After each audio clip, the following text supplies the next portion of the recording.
Kumbaga masaya siyang problema.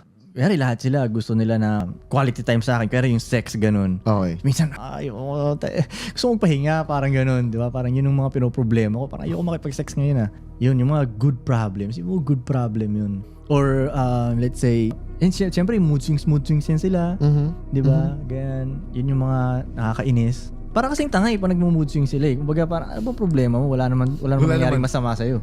'Di ba? Ba't mo iniinis? Alam mo iniinis mo lang sarili mo 'di ba? Kasi wala naman talaga silang problema. Tayo mga lalaki may matitinding problema. Sila wala akong maisip. Ano bang problema mo? Wala. Yun mga ganung kabullshitan lang nila. Wala naman, ano ba problema? Wala Hindi, nalilate ka kasi tatlo silang inaantay mong maliligo, magbibihis, gano'n. Wala ka pa mga gano'n in-adjust ko na yung oras ko nun.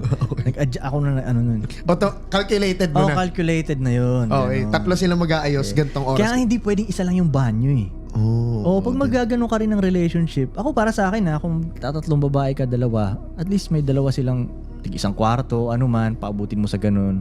So, umpisa pwedeng wala muna. Pero hanggat kailangan tig-isa silang kwarto, may multiple na banyo. Kasi kung isa lang ang banyo, wala, alas 6 na kayo ng gabi makakaalis nun. Ang tagal. Minsan iniisip mo, anong ginagawa sa loob nito, no?